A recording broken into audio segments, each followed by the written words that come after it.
Hi, and welcome to the Reiki from the Farm podcast, brought to you by me, Pam Allen-LeBlanc from Hidden Brook Farm. I am a scientist, a businesswoman, and a licensed Reiki master teacher with the International Center for Reiki Training. Each week in this podcast, you'll be entertained as you learn about a wide variety of relevant Reiki topics, helping you become a more knowledgeable and effective Reiki practitioner. We caution you, though, this podcast may also dramatically improve your life, and we are so happy that you're here.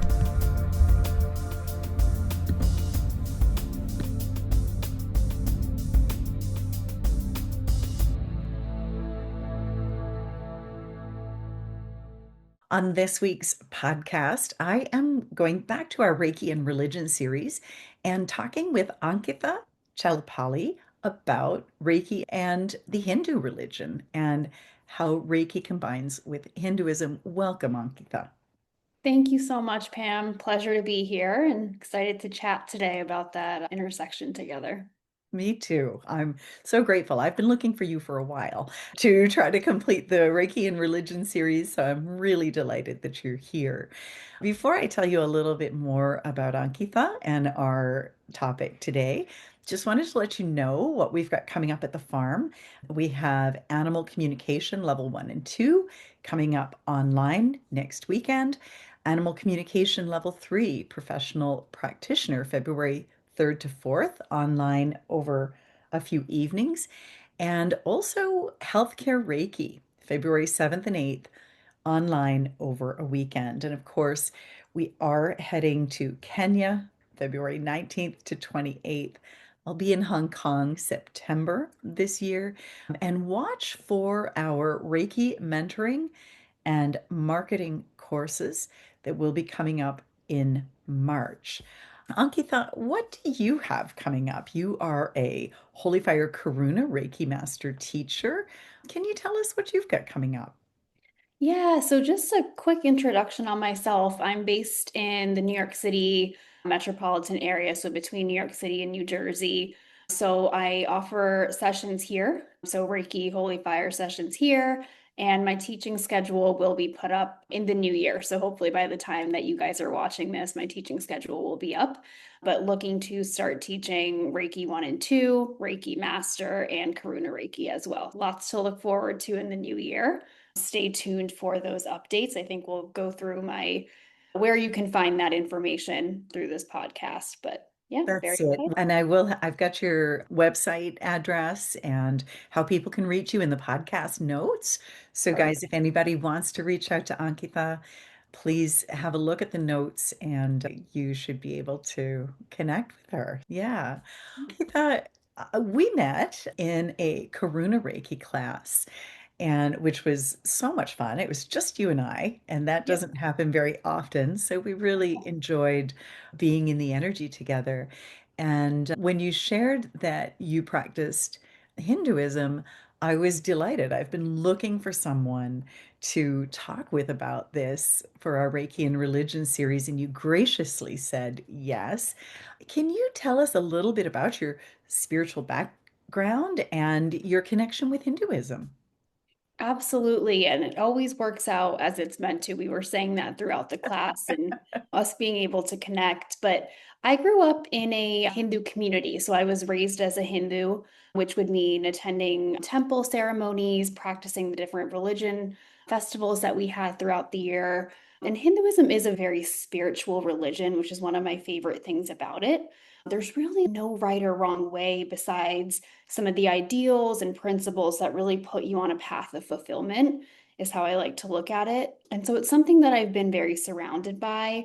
And it's beautiful because over time, we were more like textbook Hindus as I was growing up with my parents.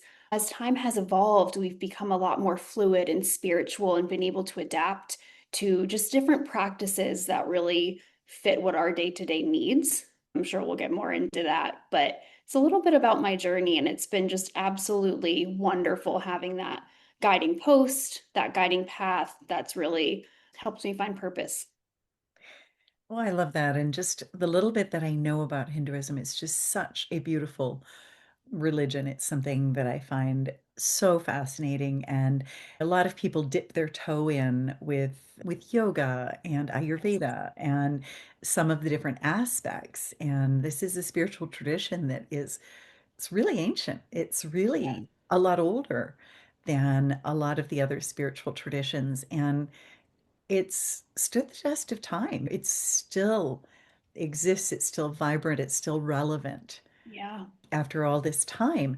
Can you tell us how Reiki entered your life and what were your thoughts on the coexistence and or the way that the two could complement each other? How did it work for you? Absolutely. So I think Reiki is beautiful in the sense that it finds you exactly when you need it. I was definitely going through a little bit of a tougher time in my life, and very serendipitously, I was introduced to Reiki through a friend and was absolutely just like in awe of the beautiful energy healing that it brings. Now, it almost felt, for some people, I think the first time that they hear about Reiki, it can seem foreign or can be like, oh my gosh, what is this? But for me, I think growing up as a Hindu, because energy and meditation and the concept of prana, which is very popular in Reiki as well, we just use different terms for it, but prana pretty much equates to universal life force energy, which is what we see in Reiki. So that idea is something that I grew up with and was very innate in the way that I was approaching my life. And so I think the two together, they really help supplement each other and helped me build off of each other. So when I was introduced to it, I was like, wow, this is something that's so deeply familiar to me, but a different way of maybe approaching what I already know. So the idea of finding balance within ourselves, that's really, I think, one of the things that Reiki does do is realign us. And those are the things that practices in Hinduism, like yoga, meditation, Ayurveda, that you had mentioned. It's all about balance seeking, really. And I think that there are different tools, different modalities to reach a similar goal, which is inner peace, really. I love that. So there really wasn't much conflict. They really No. seamlessly flowed into each other, it sounds like. Absolutely, yeah, because I think of course they're different, but there's a lot of similarities between the teachings that we learn about in our Holy Fire Reiki classes, one of which I had experienced with you, and then the teachings that we learn about in Hinduism. So I think they very seamlessly combined for me. And so now in my Reiki practice, and when I'm giving sessions to clients, a lot of it is I didn't even realize like how much of it is also backed by my own Hindu beliefs and practices that I had growing up. Things like again like meditation and focusing on breath and movement and stuff. So I like to incorporate all of those into my sessions, and it was very seamless because again they elevated on top Yeah, of each other and was very seamless. Yeah. there was a synergy created almost A so that synergy, that's the they right were, word. yeah, they were more than the sum of their parts. I absolutely love that. And I find that so many things that you combine Reiki with creates that beautiful synergy. And even when you Yeah. combine different Reiki courses and traditions, and lineages, there's a synergy created, it seems. So that's beautiful. For Yeah. people who don't know much about Hinduism, how would you describe the parts of it that are the most meaningful to you in your daily life or in your spiritual practice? What do you love most about it? And can you tell us about it? Yeah, so piggybacking off of what I touched on earlier, that there's really no right or wrong way to practice it. I think Hinduism is very beautiful because it's very open, open in the sense that it's very welcoming of people from all over the world. It's more of a passive religion in the way that it's not like these are the rules that you really need to follow in order to be considered Hindu or to not be considered Hindu, but it's rather like how do we live our purpose? So there's the concept of dharma, which is all about one's purpose across lifetimes.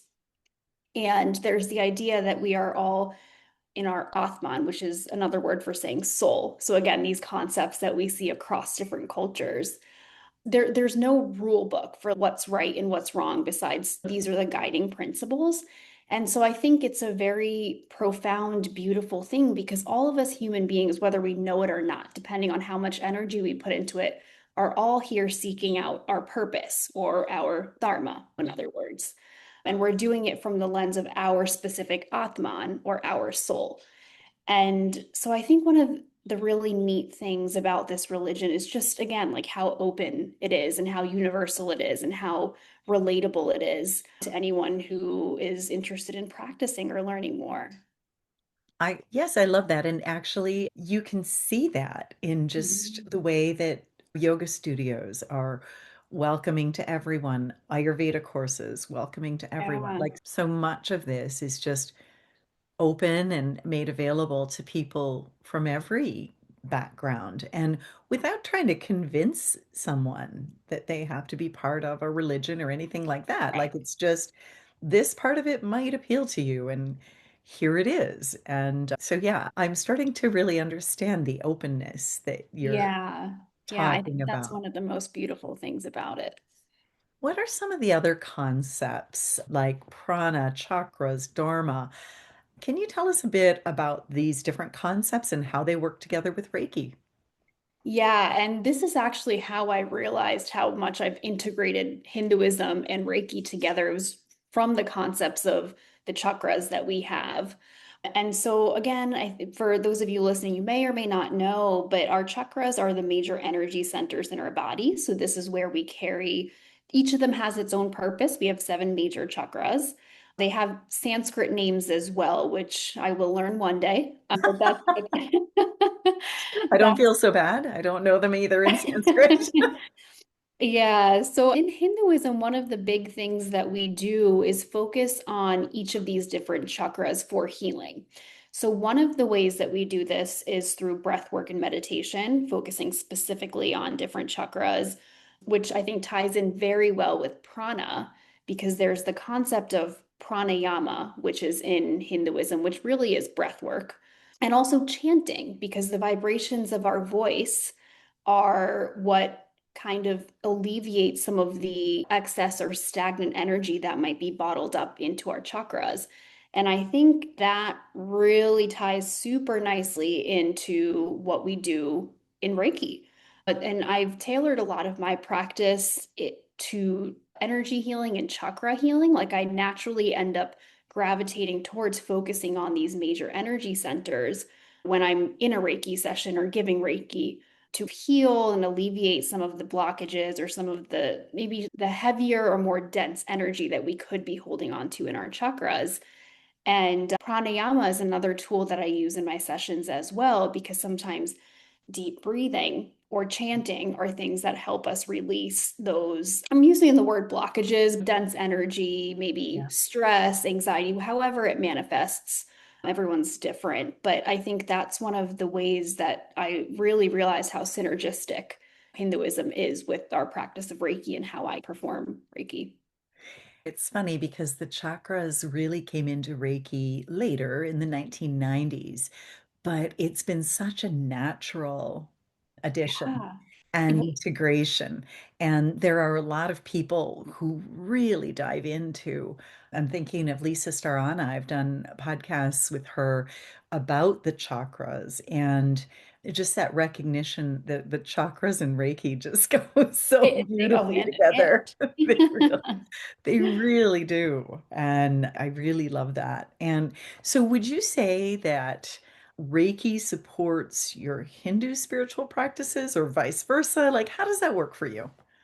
I think it's a little bit of both because I don't think that I would be the teacher and practitioner I am today if I only had half of the piece of the pie. I think they both really supplement each other in the way that I show up as a teacher and a practitioner, and as a way that I show up in the Hindu community when I'm at the temple or when we have these ceremonies called pujas where a lot of it is spent actually chanting and going through different mantras that help align our energy and connect to higher power, whatever it is that you might believe in. But I really think they go hand in hand, and one would not be the same for me if I didn't have the other to supplement it. And I think that there was a period in my life, maybe when I was later in my teenage years, early 20s, where I didn't really believe in anything. Like I grew up a Hindu, but there was that kind of rebellion period where I didn't really believe too much in any of it. And then when I found Reiki, I again realized how intertwined they are.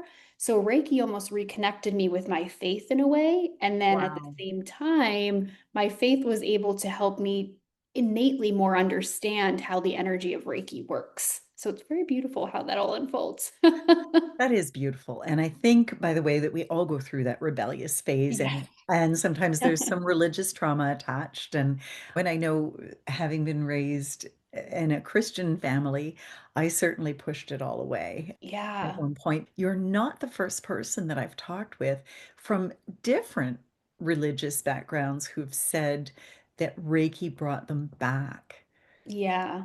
to their faith, and which I love so much that, yeah, that it has the ability to do that because it is so much lovelier to be part of part of community and Reiki community, but it can be also beautiful to be part of a faith community. And it's very difficult to not have faith. Yeah, absolutely. Absolutely. So I think that's very interesting that across religions that seems to be a theme. It makes There's a sense. theme. Yeah. But yeah, it's interesting to hear.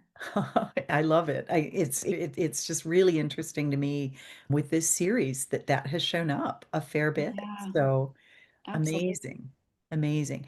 Any rituals or practices from Hinduism that you want to share that you find enhance your Reiki practice or vice versa? Yeah, I know I keep talking about meditation, but I haven't dove into the specifics of what that really looks Okay. like. So I Yeah. think for me, it's a combination meditation as well as yoga. So yoga is a more broad term. Within yoga, there are different practices. So there's asanas, which I think everyone thinks of yoga, that's what they think of, but that's really the movement that we're allowing our bodies to have, which I think is a really important part of elevating my Reiki practice. So oftentimes, if I'm seeing a client and I feel that they might have dense energy in one part of their body, I we do the Reiki, but I'm also like, try these asanas at home, which again are like the movements Yeah. that could help further just move around the energy and help eventually release it.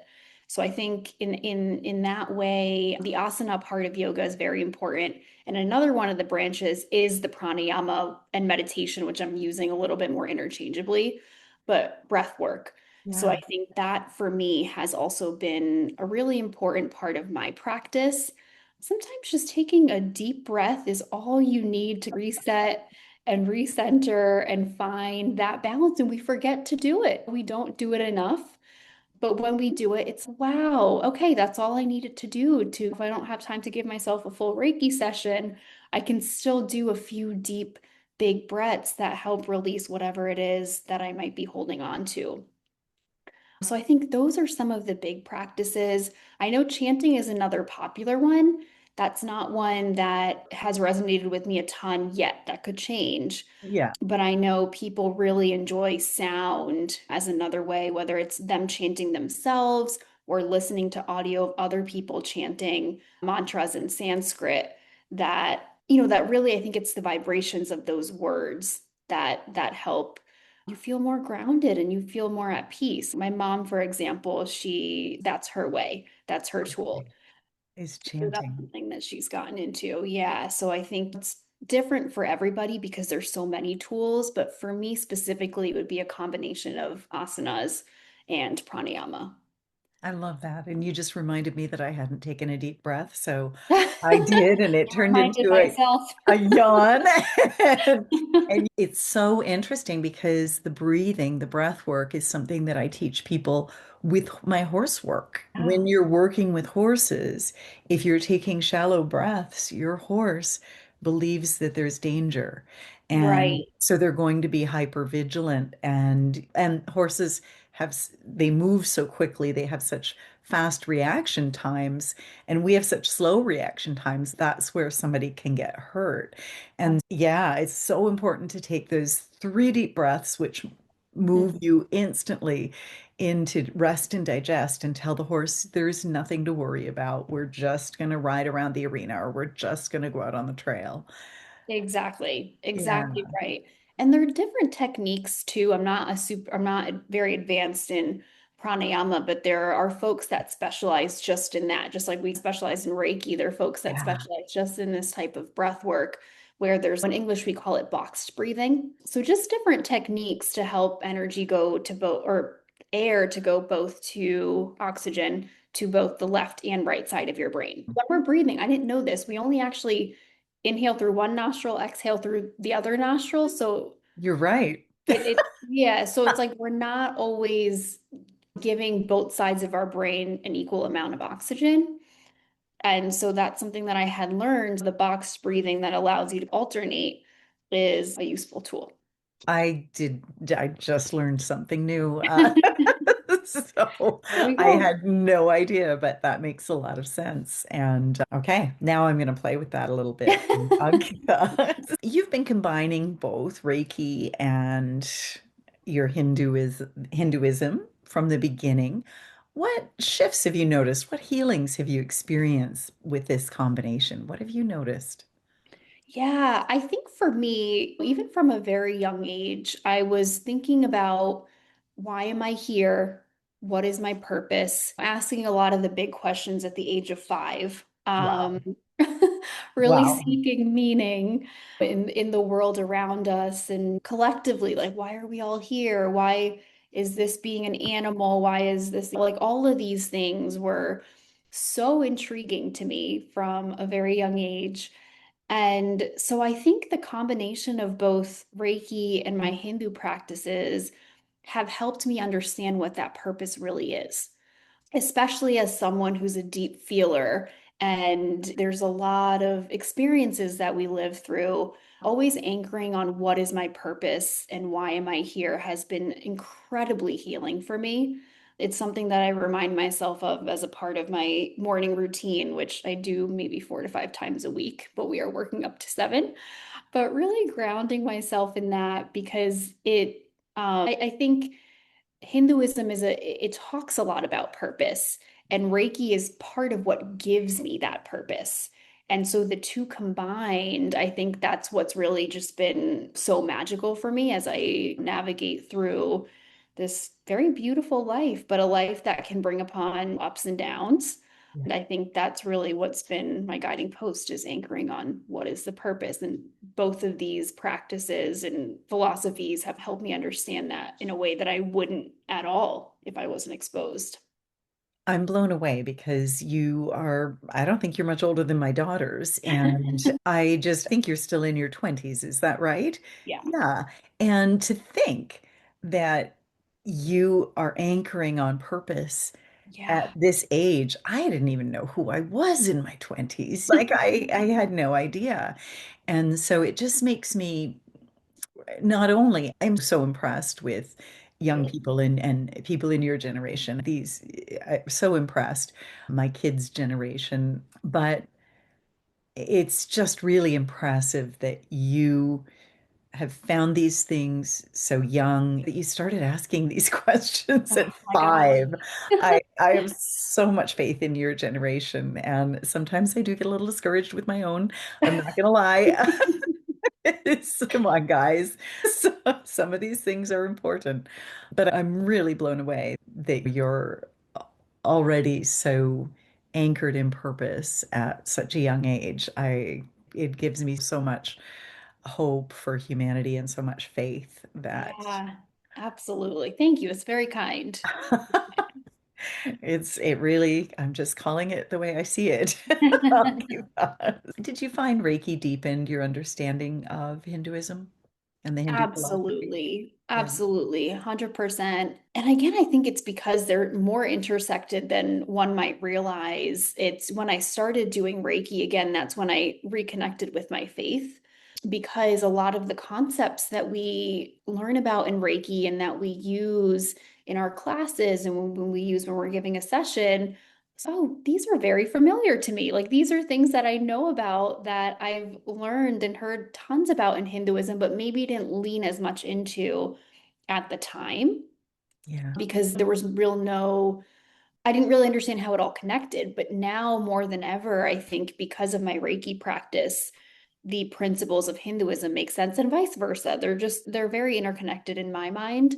Others might have other opinions, but for me, it is really just like a union. There's no one without the other. I love that. I love it. I love it. And how do you find people within your Hindu community respond to Reiki? Is there an openness and an interest there? Yeah, I think generally a lot of people that I have spoken to are very open, extremely intrigued, because people growing up in this community, they're very familiar with these concepts of prana and chakras and auric fields. Those are all things that we talk about in Hinduism, different words maybe than the English word, but the Atman that we talked about, which is soul and dharma, purpose. So these are all ideas that I think are very prevalent in the Hindu religion.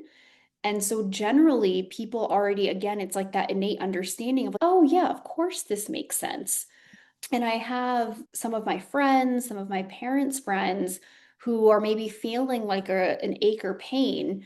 And they reach out and are like, because they're believers in the way that the energy healing works, and are like, hey, can we schedule a session? Or what do you think about this specifically in Ayurveda? Because it connects to the idea of balance, which Reiki also brings upon.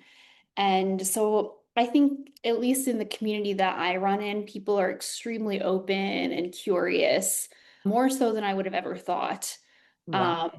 but yeah. So it's been very cool. I'm sure there's pockets of communities that are more like, we want to go by the books.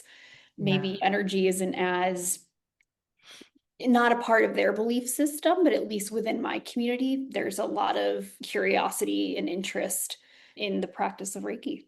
I love that. And you know something, again, there have been people that I've interviewed who they expected their faith communities to not be open to Reiki, and then they were really Interesting. surprised that they were. Yeah, Oh, and that there was interest. So, that's so good to hear. Yeah, that's yeah. actually not even a worry that I had, because I was like, it is very interconnected, and but I didn't expect to get the level of curiosity about it that I do have. So that's a bonus. That's very cool. That is Um, very cool. yeah. Yeah, I agree with you. I love that. I love it. Have you found any misconceptions either from Reiki practitioners of Hinduism or Hindu practitioners of Reiki? Has there been any confusion? Is there anything that stands out to you? That's a good question. None really that come to mind, but I think it's because they're both such, Yeah. I want to say, like fluid and evolving types of practices, like energy there, or energy that we talk about in Reiki. It's just like the way that I see it, it's like a very fluid, beautiful kind of energy. Like, of course, we have the guiding principles that we follow, but a lot of it is like Hinduism, it's very open, the ways that we can practice, as long as we're being ethical, as long as we're following, of course, like certain standards. But I think Hinduism is similar in that sense. So I haven't really found that. It's a good question. I'll have to, if that ever does change, I'll have to let the listeners know.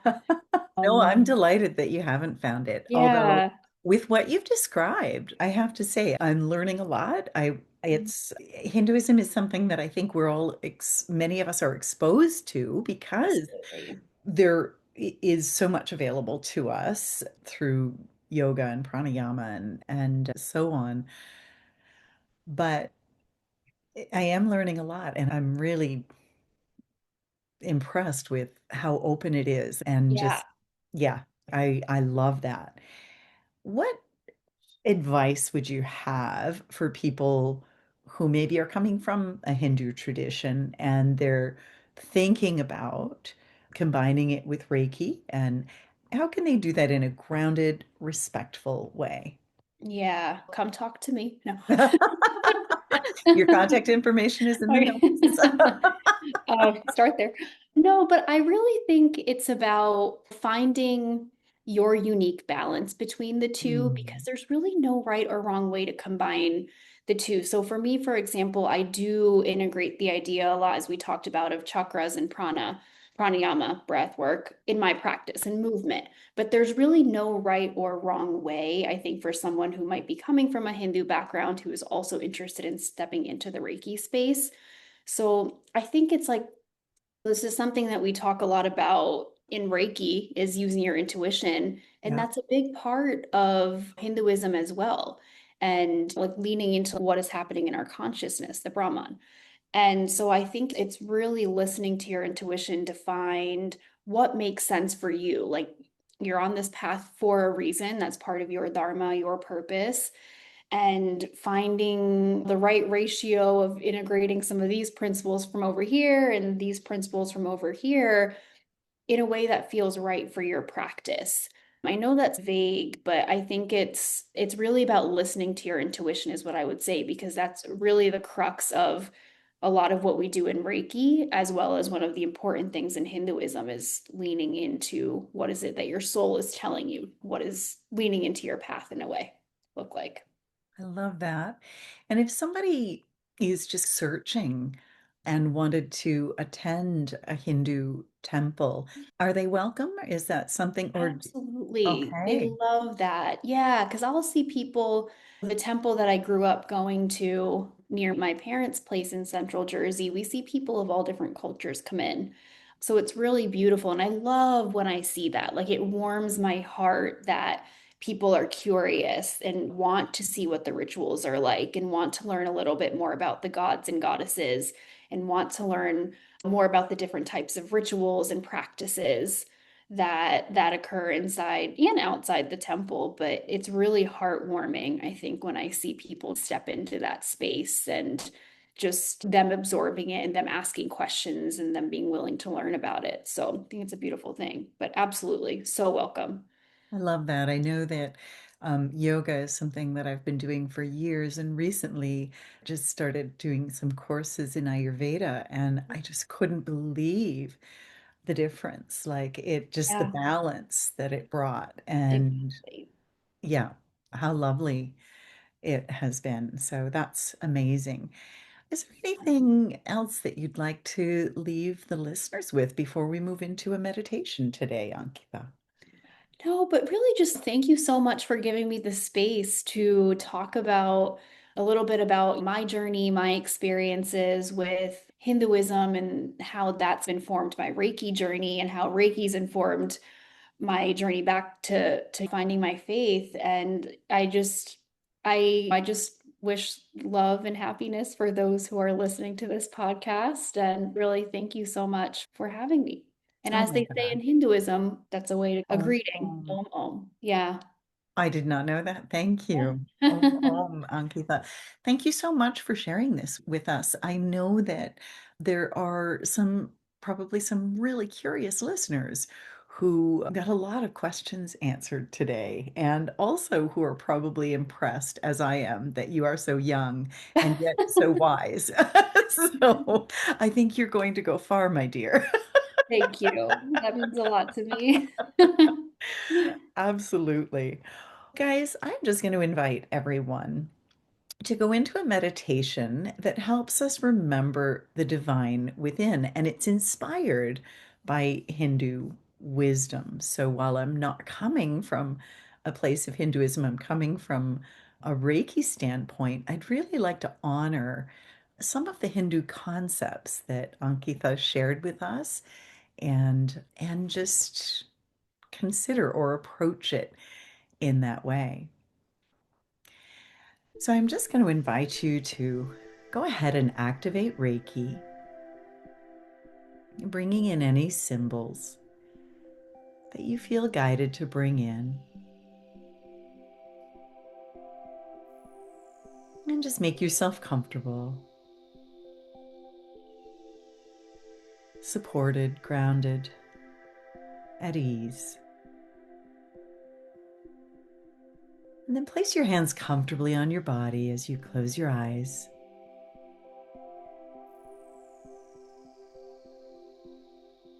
And just bringing your awareness now to your breath, not changing it, just noticing it.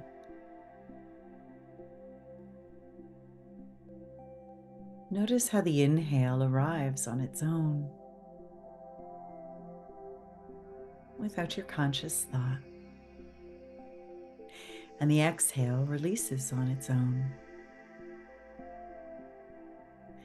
In Hindu philosophy, breath is prana, the living life force that animates all things. And with every breath, prana moves through you. In fact, with every breath, life remembers itself.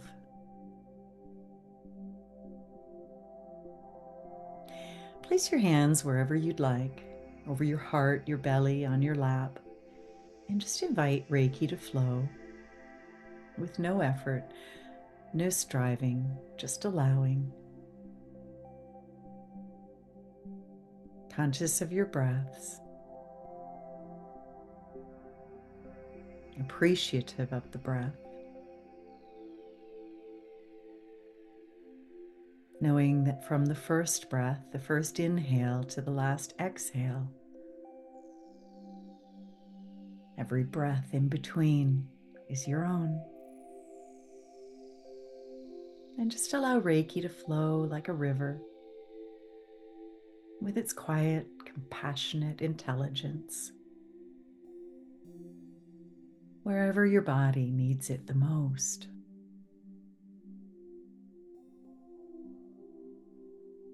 And as Reiki flows, we bring your awareness now to the space behind your heart. In Hindu wisdom, this is the seat of Atman, the eternal self, the part of you that has never been broken, never lost, never separate. Just imagine this inner light beginning to expand outward from your heart into your chest. Now moving into your shoulders, your arms, your hands. From your heart down to your belly, your hips, your legs, and your feet. Notice the light continues to expand until it surrounds your entire body, soft and luminous and steady. This light is Brahman, the infinite consciousness that lives in all things. And here is the remembering. Atman and Brahman are not separate. There's no line where you end and the divine begins. Let's rest here for a moment together.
Now allow your mind to consider the word Dharma, remembering your way, not as duty or obligation, but as alignment, your natural way of being, the path that unfolds when you are in truth with yourself.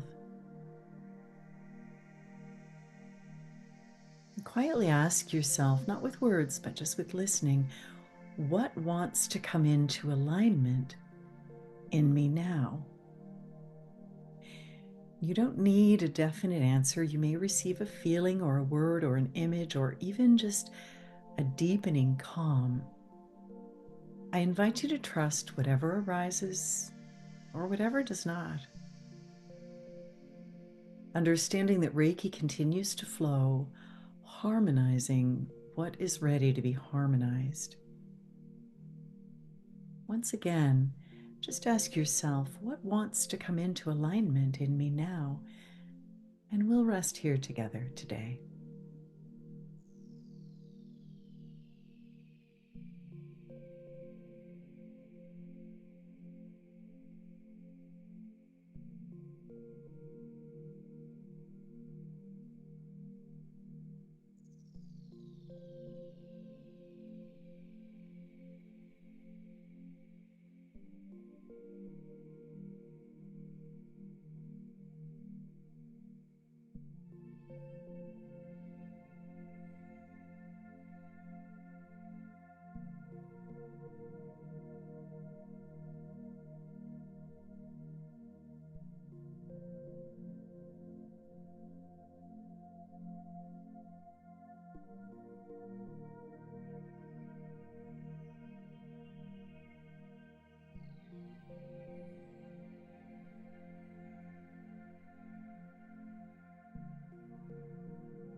And now we're moving into releasing Maya, any layers of illusion, confusion, stories of separation. They simply begin to soften and dissolve now, not by force, just with awareness. Just like the morning mist lifting as the sun rises, you don't need to fix anything, just seeing clearly is enough. We invite Reiki now to gently dissolve what no longer serves us, and we'll rest here together today.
And now we're talking about the Hindu tradition of bhakti, devotion without effort. Devotion isn't about worshiping something outside of yourself, it's about falling in love with truth, your truth. Allow yourself to feel gratitude right now, not because everything's perfect, but because you are held. You're held by breath. You're held by light. You're held by something far greater than the thinking mind. And if it feels right to you, you can silently affirm this devotion. I remember who I am. I remember that I belong. And we're going to breathe together here today.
invite you now to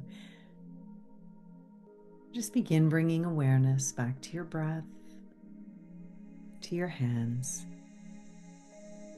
to your body in the room. Your chakras light up.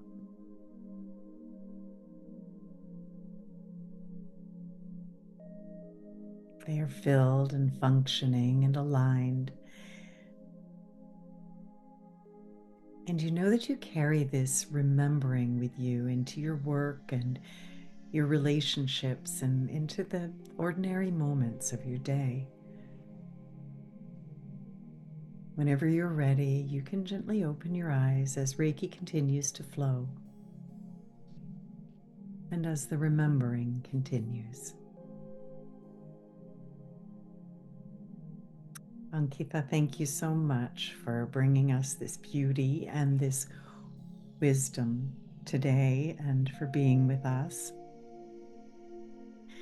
And to the listener, I just want to give a shout out to you. Thank you for being the beautiful light that you are in the world. Thank you for spreading Reiki, love, hope, peace.